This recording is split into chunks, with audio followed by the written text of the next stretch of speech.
Simon Sinek said it best when he said, start with your why.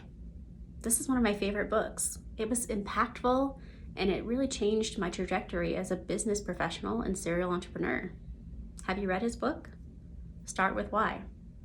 If you watch his TED Talk on this, he would describe it as 3 rings, with the center ring being why. And then the how and the what and the who all follows from there. If we know our why, everything falls into place. We recruit the right employees, we bring in the right folks, we have the right message, because the why is most important. It's the foundation. So for you, how do you discover your why? Well, you could read Simon Sinek's book, you could watch his TED Talk, you could watch this video, and start looking at a deeper dive into your why. Why do you do what you do? Maybe you crafted a pitch that says, this is what I do, and the unique secret sauce of why I do what I do. Here's who I help. Here's how I help. Here's why I help. But instead of focusing on those first 2, the why comes first. Why does it matter? Why are you called to do this work in the first place? That is where I want you to start if you were to take a deeper dive into this as it relates to your profession, your identity, your personal and professional development. So not only does it describe who you are and what you do, it also is the foundation of your business. Is it giving you direction? Is it part of your vision and mission statements as a nonprofit leader? Is it helping you recruit the right people because you have all the messaging clear and concise and easy to access? Is it inspiring? Is it innovative? Is it helping bring people to the table? So your why and knowing your why is super important to not only feel like you're showing up authentically, but recruiting the right people to the table who can help you with your mission and vision. If you do the work to discover your why, the second piece of this puzzle is knowing how it shapes your priorities in your life. If your why is helping others because of something that was impactful to you, as one example, how do you make the time for those things? For example, I think the biggest challenge for driven entrepreneurs, professionals, and helping professionals is that we don't always make time for ourselves. Sometimes we're putting other people's stuff first, they're the priority, our self-care, our needs are secondary. With that in mind, knowing your why can be a great way to gauge should you take on that next project. Should you say yes to an opportunity? By checking it out against your why, of like, if this is my why and this is my mission and vision, does this support that, or is this a different direction, a distraction, if you will? That can help you say no. That can help you have boundaries, saying not right now, no thank you, or yes, that actually is congruent with what I'm working on, I'd love to be a part of it.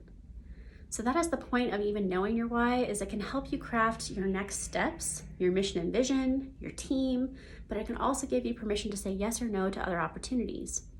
As helping professionals, we have opportunities given to us. We have opportunities offered or thrown our way for consideration. How do you know if you want to take that on? Well, if you have the why as the foundation, it makes it that much easier to say yes, no, not right now, no thank you, maybe later, check back with me in a month, those kinds of things. So to take this to another level, once you know your why, I want you to also check out this exercise. It's called Go Lean on Lists. What is this exercise? Well, as a driven professional, a helping professional, a nonprofit leader, I want you to know that those opportunities are going to keep getting thrown your way. You're going to get distracted by side projects. You're going to have creative thoughts at 4 a.m. and want to get right into that and get started on something new. But here's how the exercise goes.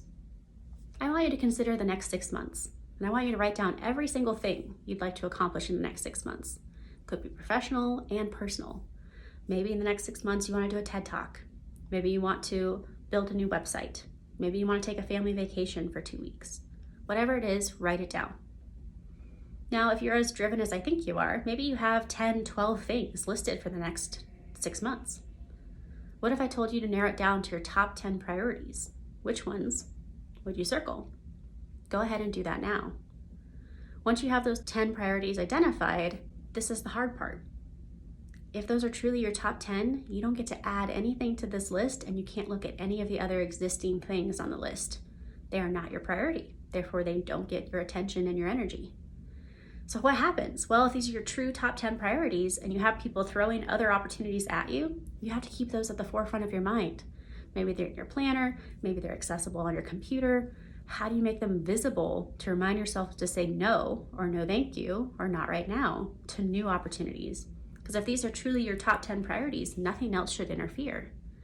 I know this creates anxiety for a lot of folks, especially the driven professionals who are like, I can do way more than 10 things in 6 months.